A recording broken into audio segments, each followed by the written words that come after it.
langu linawaka. Wimbo wangu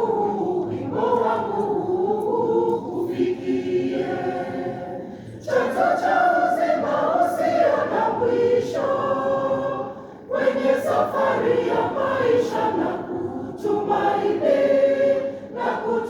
kutumainia chanzo cha uzima usio na mwisho, kwenye safari ya maisha na kutumainia. Inua macho yako, songa kwa upepo, tazama ndo Mungu anakuja kwa wakati. Mtazame mwana aliyefanyika mtu, maelfu kwa maelfu wanapata uzima. Kama mwali wa moto, tumaini langu linawaka. Wimbo wangu